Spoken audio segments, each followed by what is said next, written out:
क्या जून से पढ़कर कोई बच्चा अपने बोर्ड एग्जाम में टॉपर बन सकता है? तो मेरा जवाब होगा हाँ, क्योंकि बहुत सारे स्टूडेंट्स का ऐसा मानना होता है कि डे 1 से जब हम पढ़ते हैं तभी जाकर हम टॉपर बनते हैं, लेकिन ऐसा नहीं है। अब आपकी फरवरी से क्लासेस स्टार्ट हो चुकी थी, ठीक है, क्लास 12th की, तो फरवरी, मार्च, अप्रैल, मई, अब ये आ गया है जून, ठीक है, जितना टाइम निकल गया उतना निकल गया। अब उस टाइम को तो हम वापस नहीं ला सकते हैं, लेकिन अभी जितना टाइम आपके पास रह गया है उसको अच्छे से यूटिलाइज करो, अच्छे से पढ़ाई करो, तब जाकर आप अपने बोर्ड एग्जाम में टॉपर बन सकते हो। अब टॉपर बनने के लिए जो सबसे जरूरी चीज होती है वो है एक सही स्ट्रेटेजी का होना, एक सही रोड मैप का होना। जो बच्चे जून से पढ़ाई करके और अपने फरवरी तक अच्छे से पढ़ाई करते हैं, स्ट्रेटेजी को फॉलो करते हैं, वो बच्चे डेफिनेटली टॉपर बन सकते हैं। तो अगर आप अपने बोर्ड एग्जाम में टॉपर बनने के लिए सीरियस हो, अगर आप जून से पढ़ाई करके टॉपर बनना चाहते हो अपने बोर्ड एग्जाम में, तो ये वीडियो आपके लिए बहुत इंपॉर्टेंट होने वाली है। सो इन सभी चीजों को समझने के लिए वीडियो को लास्ट तक देखना है, और अगर आप चैनल पर नए तो चैनल को सब्सक्राइब जरूर करना है, और इस वीडियो को ज्यादा से ज्यादा अपने नेट तक शेयर भी कर देना है, ताकि सभी बच्चे जो भी क्लास 12th में हैं, चाहे वो किसी भी स्ट्रीम का हो, खास करके ह्यूमैनिटी स्ट्रीम से, ठीक है, क्योंकि ह्यूमैनिटी स्ट्रीम से स्टूडेंट्स के बारे में सोचा जाता है कि वो बच्चे लास्ट में जागते हैं, लास्ट में जब 1-2 महीने रह जाते हैं तब अपनी पढ़ाई शुरू करते हैं कि यार मुझे पढ़ना भी है, ठीक है। तो यहाँ पर खास करके उन स्टूडेंट्स तक ये वीडियो पहुंच जानी चाहिए जो इस तरह का माइंडसेट रखते हैं, ठीक है। तो बिना किसी देरी के स्टार्ट करते हैं आज का हमारा इंपॉर्टेंट सा ये सेशन, ठीक है। सो यहां पर how to become a topper in class 12th humanity starting from June 2025 to board exam, ठीक है, रोड मैप। तो यहां पर पूरा का पूरा एक कंप्लीट रोड मैप आपको मिलने वाला है। सभी चीजों को अगर नोट कर रहे हो तो नोट भी कर लेना कि कब क्या हमें चीजें करनी है, ठीक है। बहुत ही डिटेल में सब कुछ मैं बताने वाली हूं, तो बस एंड तक आपको बने रहना है, ठीक है। तो यहां पर हमारे पास मोटा मोटा करके 8 से 9 महीने हैं, ठीक है, जो प्रिपरेशन के लिए हमें टाइम मिला है। उसके बाद हमें 95% प्लस हमें स्कोर करना है, तो हमारा टारगेट ये होने वाला है। उसके बाद कवर हमें क्या करने हैं, मेन हमें 5 सब्जेक्ट इसमें कवर करने हैं, मेन की बात कर रही हूं, ठीक है। आप इसमें और भी एड ऑन कर सकते हो, ठीक है। उसके बाद यहां पर हम बात करते हैं किसकी, your 8 month road map at a glance. तो हम अपने 8 मंथ के रोड मैप को थोड़ी सी उसकी झलक ले लेते हैं कि हमें क्या करना होगा, कब कैसे अपने आप को प्रिपेयर करना होगा, ठीक है। तो स्टार्टिंग करते हैं अपने जून से लेकर के अगस्त के महीने की, ठीक है। सो यहां पर आपका जून, जुलाई, अगस्त, ये 3 मंथ्स है आपके पास में। तो 3 मंथ्स में आपने क्या करना है, अपने कॉन्सेप्ट्स को बिल्ड करना है। 60 से 70% आपका यहां पर कवर हो जाना चाहिए इन 3 मंथ के अंदर, ठीक है। थोड़ा बहुत तो आपने स्कूल में कर ही लिया होगा, है ना, लेकिन ठीक है, किया नहीं किया व्हाटएवर जो भी है, ठीक है। लेकिन जून से आपका अगस्त तक यहां पर 60 से 70% आपका जो सिलेबस है कवर हो जाना चाहिए।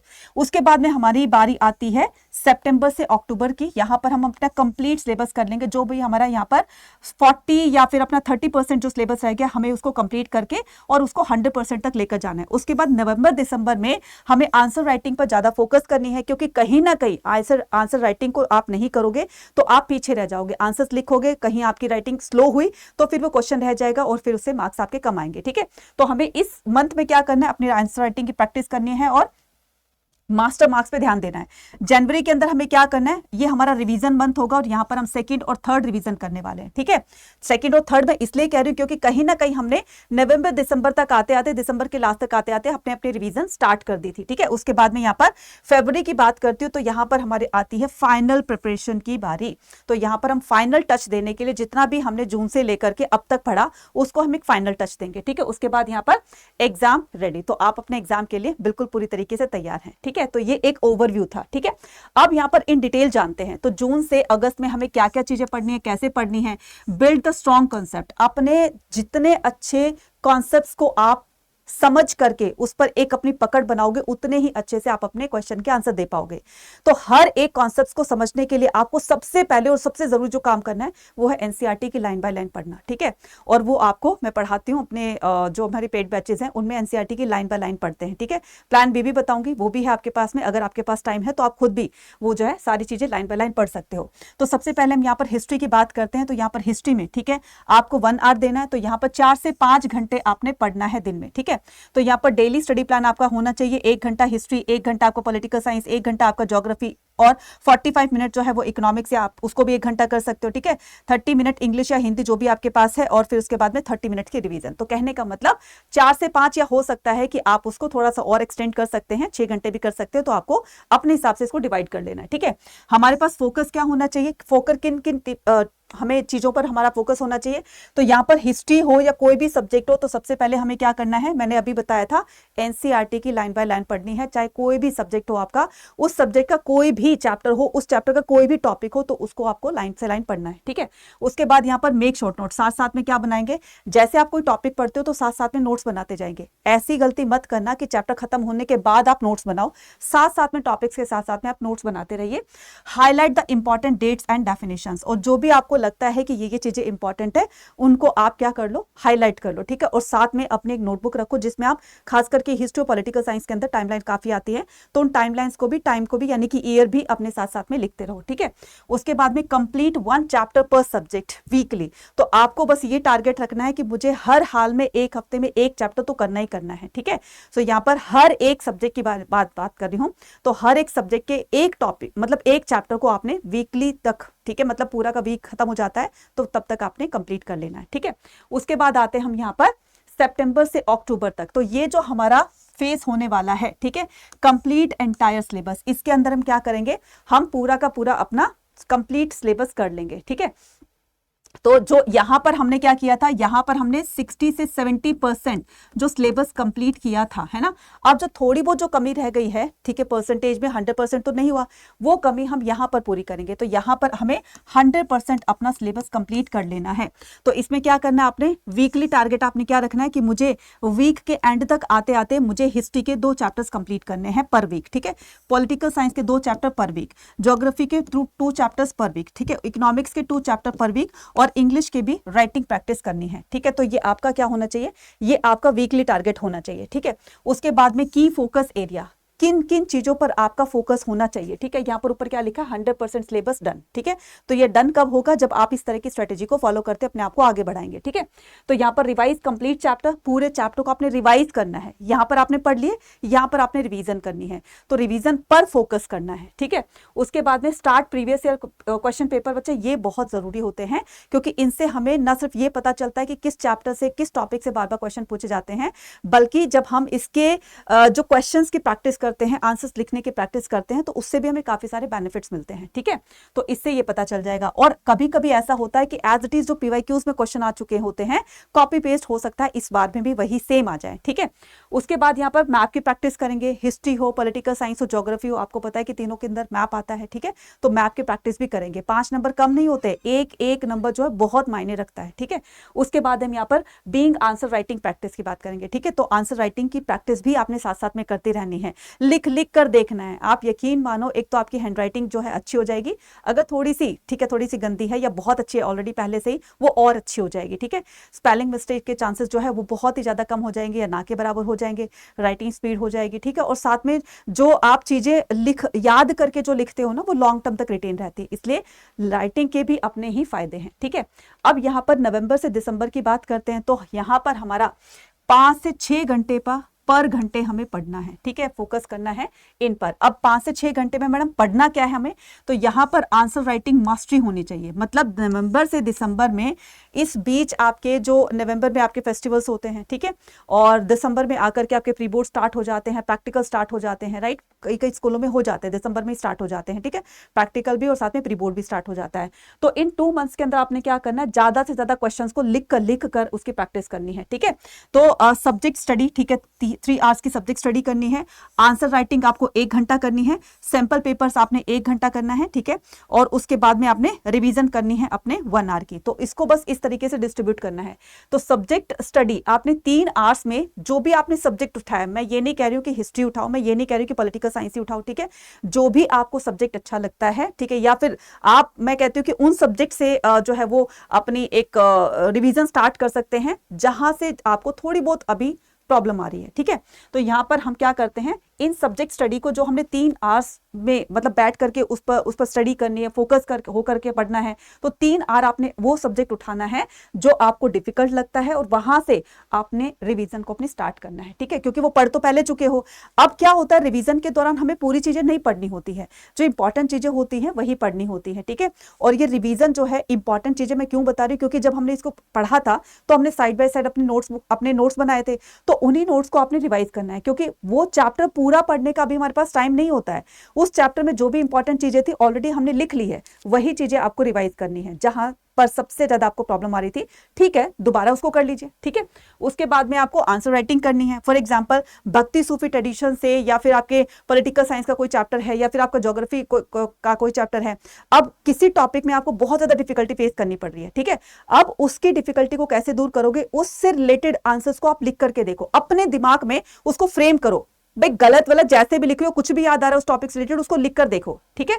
फिर उसको देखो कि कहां पर आपने गलती की है, कहां पर आपने सही किया है। तो थोड़ी सी इंप्रूवमेंट ऐसे ही आप अपने अंदर देखते जाओगे, ठीक है। उसके बाद आपने क्या करना है, रिवीजन 1 आवर लगानी है। गलतियां हुई है, उन गलतियों को, मिस्टेक्स को आपने इंप्रूव करना है, तो उसके लिए भी सबसे पहले आपको रिवीजन काम आएगी। अब यहां पर बात करते हैं सॉल्व सीबीएसई सैंपल पेपर। तो फोकस्ड एरिया हमारा इस टाइम में किस पर होना चाहिए, सीबीएसई जो सैंपल पेपर्स देती है हमें, ज्यादा हमें सैंपल पेपर सॉल्व करने हैं, ठीक है। और जो हमें प्रैक्टिस करनी है, ठीक है, प्रैक्टिस 3, 5, 6 मार्कर क्वेश्चन। तो जो भी आपके 3 मार्कर, 6 मार्कर, 6 मार्कर, 5 मार्कर या 8 मार्कर के क्वेश्चन आते हैं, उनको लिख के प्रैक्टिस करना है। ऐड हेडिंग एंड सब हेडिंग, आंसर लिखने का एक तरीका होता है, ठीक है। आपने ये नहीं कि पहले कुछ और लिख दिया है, हेडिंग के अंदर कुछ और लिख दिया है, फिर उसके बाद कुछ याद आया तो आपने उसको लिख दिया, फिर उसके बाद जो पहले लिखना था वो आप बाद में लिख रहे हो। तो बच्चा एक स्ट्रक्चर होता है इसका, ठीक है। और वो स्ट्रक्चर क्या होगा कि सबसे पहले आपने अपने आंसर को लिखना है, सबसे पहले हेडिंग डालनी है, उसके बाद में सब हेडिंग डालनी है, ठीक है। तो यहां पर हेडिंग जब आप डालते हो, उसका एक थोड़ा सा 2 से 3 लाइन में आप इंट्रोडक्शन दे दीजिए। देन उसके बाद में आप बॉडी के अंदर आप जितने भी 8-9 पॉइंट्स लिखना चाहते हो, खास करके 8 मार्कर्स के अंदर, तो आप पूरा का पूरा 8 से 9 पॉइंट उसमें लिख दीजिए। फिर उसके बाद में यहां पर कंक्लूजन लिखिए। तो ये स्ट्रक्चर जो होता है वो एग्जामिनर को बहुत इंप्रेस करता है और अच्छा भी लगता है, ठीक है। साथ में अगर फ्लो चार्ट बनाना चाहते हो, कोई डायग्राम बनाना चाहते हो, अगर नीडेड है, रिक्वायर्ड है तो, ठीक है, तो आप बना सकते हो, ठीक है। उसके बाद learn case study and the source based question. आपको पता है कि केस स्टडीज और सोर्स बेस्ड क्वेश्चन जो है वो हमारे हर एक ह्यूमैनिटीज के सब्जेक्ट में बहुत ही मैटर करते हैं, और चाहे वो ह्यूमैनिटीज के सब्जेक्ट हो या फिर कॉमर्स के हो, साइंस के हो, ठीक है। तो ये भी चीजें बहुत ज्यादा काम आती है, इनको जो है लाइटली मत लीजिएगा, ठीक है। तो इनकी भी साथ साथ में प्रैक्टिस करते रहना। खास करके जो ब्लू बॉक्सेस के अंदर जो कंटेंट दिया होता है वो बहुत इंपॉर्टेंट होता है, ठीक है। उसके बाद यहाँ पर हम जनवरी और फरवरी की बात करने, इन 2 मंथ्स के अंदर हमें क्या करना है, जहां से मतलब हम बिजी हो जाते हैं अपने प्रैक्टिकल एग्जाम्स के अंदर, फिर से हमारे प्री बोर्ड स्टार्ट हो जाते हैं, ठीक है, सेकेंड प्री बोर्ड भी हो जाता है। तो इन बिटवीन हमें क्या करना है इन 2 मंथ्स के अंदर, ठीक है। तो यहाँ पर सबसे पहले हमें हमारा जो गोल होना चाहिए सेकंड और थर्ड फुल रिवीजन पर होना चाहिए, क्योंकि रिवीजन हमने स्टार्ट कर दी थी अपने दिसंबर के अंदर। तो हमारा सेकंड और थर्ड फुल रिवीजन होनी चाहिए। 1 सैंपल पेपर डेली, एक सैंपल पेपर एक सब्जेक्ट का आपको डेली लगाना है। एनी हाउ, सोने से पहले कभी भी आपको टाइम मिले जब उसको लगा दो, ठीक है। उसके बाद में रिवाइज एनसीईआरटी थॉरली, ठीक है। अब आपको एनसीईआरटी थॉरली रिवाइज करनी है। ये मत करना कि आप पूरा का पूरा चैप्टर पढ़ने बैठ गए हो, वही चीजें जो आपने नोट्स में इंपॉर्टेंट चीजें लिखी थी उसको रिवाइज करना है, ठीक है, उसको रिवाइज करना है। फिर भी अगर कुछ ऐसी चीजें मिसिंग हो जाती है, आपसे मिस्ड हो जाती हैं, जो आपको लगता है कि इंपॉर्टेंट थी और मैंने नहीं लिखी, आप उन चीजों को एक बार अपनी वो बुक ओपन करके एनसीईआरटी की उसकी हेडिंग्स देख लीजिए। जब आप हेडिंग देखोगे तो कहीं ना कहीं वो चीजें याद आ जाएगी कि मैंने हाँ ये पढ़ा था इस टॉपिक के अंदर और इसके अंदर ये चीजें हैं, तो वो चीजें रिकॉल होने लगेगी, ठीक है। उसके बाद यहाँ पर बात करते हैं memorise the maps and the dates. तो यहाँ पर डेट्स को भी जो टाइमलाइन के क्वेश्चंस आते हैं, तो टाइमलाइन से भी आपके काफी सारे क्वेश्चंस हिस्ट्री पॉलिटिकल साइंस से बनते हैं। रिकॉल कीजिए टाइमलाइन को, क्योंकि हमने उसको लिख के याद किया था। तो एक बार बोलोगे कि गांधी जी ने जो एनसीएम है अपना कब स्टार्ट किया था, कब लॉन्च किया था, तो भाई उस टाइम में लॉन्च किया था, उस टाइम में ये हुआ था वो। तो थोड़ी सी चीजों को रिकॉल करने की कोशिश करो और उसी से रिलेटेड आप जो है उसका जो पर्टिकुलर ईयर होता है उससे उसको कनेक्ट करने की कोशिश करो, ठीक है। तो इसको भी रिवाइज करना है। उसके बाद में यहाँ पर फरवरी में गोल हमारा होना चाहिए मैक्सिमम रिटेंशन पावर पर, कि कितना हम ज्यादा चीजों को रिटेन कर सकते हैं, कितना हम चीजों को याद रख सकते हैं, ठीक है। तो ये हमारा जो फरवरी है ये इस मंथ के लिए है, और यहाँ पर यही चीजें, ये जो मैक्सिमम रिटेंशन पावर है, यही चीजें हमारे अंदर कॉन्फिडेंस को लेकर आती है। तो ये कॉन्फिडेंस को लेकर आना या कॉन्फिडेंट होना, ये कैसे होगा आपका, रिवाइज नोट्स ओनली। अब आपको इस फरवरी मंथ के अंदर आपको सिर्फ और सिर्फ नोट्स रिवाइज करने हैं, सॉल्व द इंपॉर्टेंट क्वेश्चन, और जो भी इंपॉर्टेंट क्वेश्चन है जैसे पीवाईक्यू से या सैंपल पेपर से आपने लिए हैं, आपको लगता है कि इंपॉर्टेंट है, तो उसमें देखिए कि जो भी क्वेश्चन आपके आए हैं उसको लिख करके सॉल्व करिए। उसके बाद अवॉइड द न्यू बुक्स, नई बुक आपने कोई टच रिसर्च नहीं करनी है, जितना पढ़ लिया आपने एनसीईआरटी से वही आपका पढ़ा हुआ ही आपने इस टाइम में रिवाइज करना है। नई नई चीजों को पढ़ोगे कंफ्यूज हो जाओगे, खिचड़ी बन जाएगी, तो ना तो इधर के रहोगे ना उधर के रहोगे, ठीक है।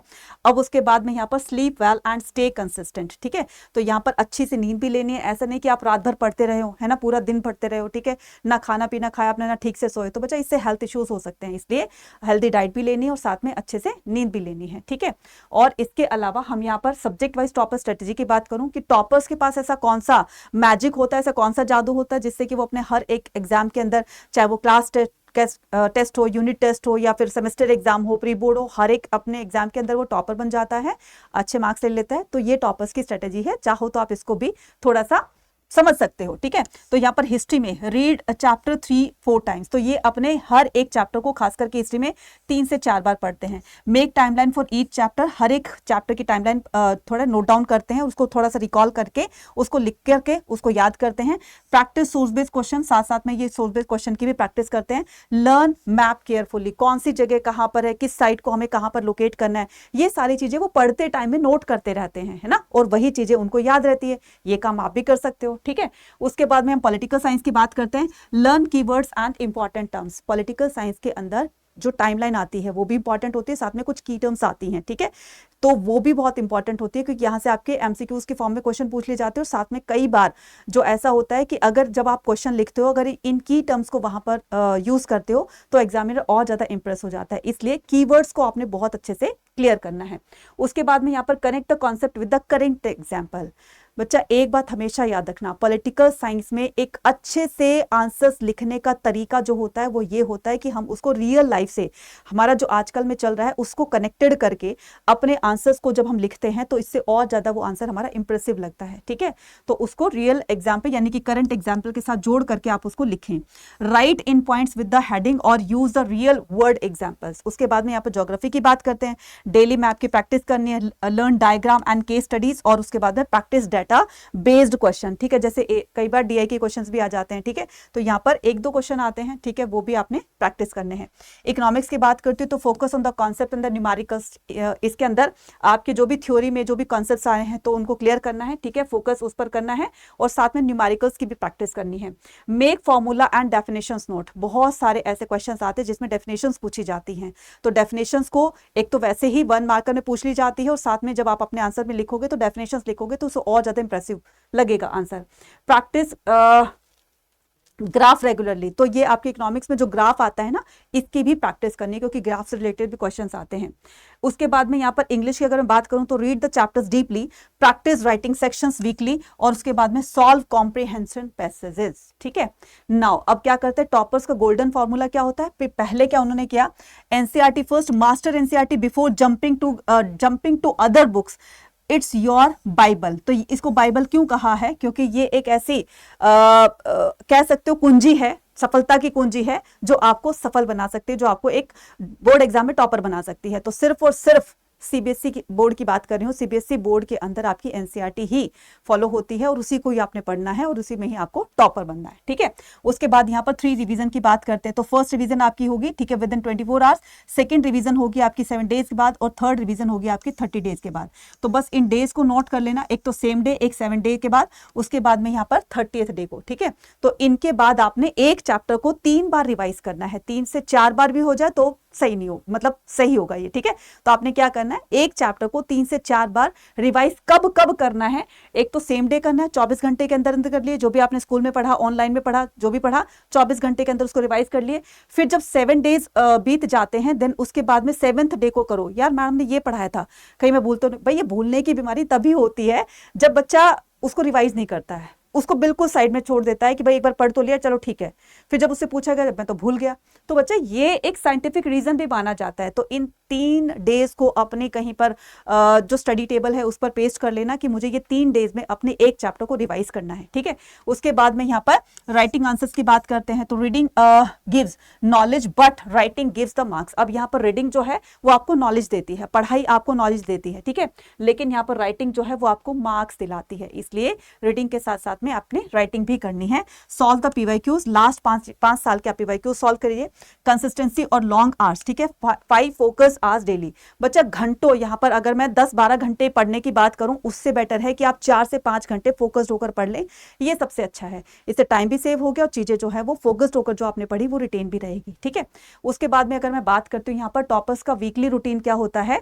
वीकली रूटीन इनका मंडे से सैटरडे को होता है। स्टडी 4 to 5 आवर्स डेली, 4 से 5 घंटे ये पढ़ते हैं, ठीक है। उसके बाद में यहाँ पर कि संडे को क्या करते हैं, वीकली रिवीजन करते हैं। तो यहाँ पर इन्होंने मंडे से सैटरडे तक 4 से 5 घंटा आपने कोई भी सब्जेक्ट, कोई भी चैप्टर पढ़ा, फिर वीक में क्या करते हैं, संडे को फिर ये उसकी रिवीजन करते हैं, 30 मिनट रिवीजन करते हैं और फिर ये 1 आंसर राइटिंग प्रैक्टिस करते हैं, ठीक है। यहाँ पर 1 फुल सैंपल पेपर और आंसर्स मिस्टेक। अब जब यहाँ पर आंसर लिखते हो तो वहां पर आंसर में कुछ मिस्टेक होगी, तो यहाँ पर अपने आंसर्स की मिस्टेक्स को वो एनालाइज करते हैं, कहां पर क्यों मिस्टेक हुई, कैसे हुई, तो थोड़ा सा उस पर रिसर्च करते हैं। फिर से क्या करते हैं, भाई ये गलती दोबारा नहीं होगी, ये दिमाग में बिठा लेते हैं और वही बच्चे टॉपर बनते हैं, ठीक है।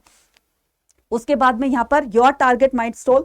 अब यहाँ पर जो आपका टारगेट माइलस्टोन है, यानी कि कहने का मतलब कि आपने अपने आप को जून से पढ़ करके फैब तक अपने आप को कैसे प्रिपेयर किया, तो उसका एक थोड़ा सा कंक्लूजन निकालते। अगस्त में आपने क्या किया, 60% सिलेबस कंप्लीट कर लिया, अक्टूबर में 100% कर लिया, दिसंबर में आपने सैंपल पेपर स्टार्ट कर दिए, जनवरी में आपकी फुल रिवीजन डन, ठीक है, और फरवरी में आपका एग्जाम रेडी हो जाएगा। और follow this road map consistency constantly from the June, score 90 to 95% plus is absolutely possible, you got this. आप भी टॉपर बन सकते हो। जो जितना भी मैंने आपको बताया उसको फॉलो करके आप भी उस कैटेगरी में आ सकते हो जिस कैटेगरी में टॉपर्स होते हैं। तो मुझे सही मायने में सीरियसली, जो अगर आप अपने पढ़ाई के लिए सीरियस हो, अगर आप 95+% अगर आप स्कोर करना चाहते हैं, तो मुझे जरूर से कमेंट सेक्शन में लिखकर बताइएगा कि आपका टारगेट क्या है, कि मुझे कितना परसेंट लेकर आना है, क्या मुझे टॉपर बनना है या एक एवरेज स्टूडेंट की तरह ही बने रहना है कि ठीक है चलो पास हो गया। तो आपका टारगेट कितना है, सिर्फ मुझे टारगेट लिख करके आप मुझे उसमें बता दीजिएगा कमेंट सेक्शन में। मैं समझ जाऊंगी कि आप किस कैटेगरी के हैं और क्या करना चाहते हैं आगे चलकर, ठीक है। चलिए, उसके बाद में अगर मैं इन सभी का आपको वन स्टॉप सॉल्यूशन दूं, एनसीईआरटी की लाइन बाय लाइन पढ़ना, ठीक है, हर एक कॉन्सेप्ट को अच्छे से क्लियर करना, ठीक है, फिर उसके नोट्स बनाना, किस तरीके से आपको मैप और टाइमलाइन याद करनी है, अगर इसका मैं वन स्टॉप सॉल्यूशन दूं तो इसका वन स्टॉप सॉल्यूशन है CUET अड्डा 24/7 का महापैक प्रो, ठीक है। तो इस महापैक प्रो के अंदर आपका क्लास 12th और CUET दोनों एग्जाम कवर हो रहा है, ठीक है, यानी कि दोनों की प्रिपरेशन करवाई जा रही है और साथ में आपको 14 बुक्स भी दी जा रही हैं। मुझे लगता है कि मोर देन सफिशिएंट है। हाँ, एक चीज और, इसमें आपको AI का कोर्स भी जो है वो फ्री ऑफ कॉस्ट प्रोवाइड किया जा रहा है। तो यार इतने सारे फायदे एक कोर्स में एनरोल करने के, तो सोच सकते हो क्लास 12th बोर्ड एग्जाम की भी तैयारी हो गई, हमारी CUET की तैयारी भी हो गई, साथ में हमें AI का कोर्स भी मिल गया और CUET के एग्जाम तक हमारी लाइव क्लासेस चलती रहेंगी, रिकॉर्डेड ऑलरेडी हैं, टीचर्स के हैंड रिटन नोट्स क्या, इतना सारा स्टडी मटेरियल क्या, और इतने सारे सैंपल पेपर, PYQ, सब कुछ आपको इस महापैक प्रो के अंदर मिलने वाला है। तो बच्चा देरी नहीं करनी है, इतना सोचना नहीं है, क्योंकि आप अपनी पढ़ाई पर इन्वेस्ट कर रहे हो, ठीक है। और कोई भी पेरेंट्स जो है वो अपने बच्चों को नहीं ऐसे बोलता है कि बच्चा इसमें एनरोल मत करो, ये वेस्ट है। तो ये वेस्ट नहीं है, ये आपको मल्टीपल टाइम जो है वो रिजल्ट देगी, ठीक है, जो आपको आगे भी, अगर आप किसी अदर गवर्नमेंट एग्जाम की तैयारी कर रहे हो तो वहां पर भी आपको पता है history, geography, political science, economics, ये सब आपके काम आती है। तो यहाँ के बने हुए नोट्स आपको वहां पर भी काम आएंगे। ये महापैक है, सिंपल है, जिसमें आपको फिजिकल बुक नहीं, मतलब आपको यहाँ पर तो बुक जो है घर पर डिलीवर कर दी जाएगी, यहाँ पर आपको प्रिंटेड बुक मिलेगी। और ये है हमारा लाइव बैच RM 2.0। इनमें मैक्सिमम डिस्काउंट पाने के लिए आपको ये कूपन कोड यूज करना है, ठीक है, क्योंकि अभी डिस्काउंट ऑफर चल रहा है। तो Y48 कूपन कोड लगा करके आप इसमें डिस्काउंट पा सकते हो। और ये मेरा टेलीग्राम चैनल है, इसको भी आप स्कैन करके एनरोल कर सकते हो, ठीक है। तो हमें क्या करना है, हमें सबसे पहले जाना है अपने अड्डा 24/7 पर, ठीक है। तो हम यहाँ पर क्या करेंगे, अड्डा 24/7 यहाँ पर सर्च करेंगे, सर्च करके यहाँ पर हम जाएंगे। देन उसके बाद में हम यहाँ पर ऑल कोर्सेज पे क्लिक करेंगे, देन UG PG एग्जाम पे क्लिक करेंगे, आर्ट्स पे क्लिक करेंगे। जैसे हम आर्ट्स पे क्लिक करेंगे तो ये आ गया आपका महापैक प्रो, ठीक है। हम यहाँ पर क्या करेंगे, बाय नाउ करेंगे। जैसे हम बाय नाउ करेंगे यहाँ पर Y489 ये कूपन कोड लगाएंगे और इससे क्या हो जाएगा, इससे हम अपने महापैक प्रो के अंदर एनरोल भी हो गए, डिस्काउंट भी मिल गया और साथ में AI का कोर्स भी मिल गया है। तो फटाफट जाइए और जल्दी से एनरोल कीजिए, सोचे मत, क्योंकि आपको पता है कि आगे चल करके AI का क्या यूज है। आज का सब कुछ AI जनरेटेड हो गया है, ठीक है। तो यहाँ पर आपको वो प्लस में दिया जा रहा है। तो फटाफट से जाइए, एनरोल कीजिए और कल से हमारे साथ अपने बोर्ड एग्जाम CUET की तैयारी को स्टार्ट कर दीजिए। Thank you. और हाँ, अपना टारगेट जरूर बताना। बाय।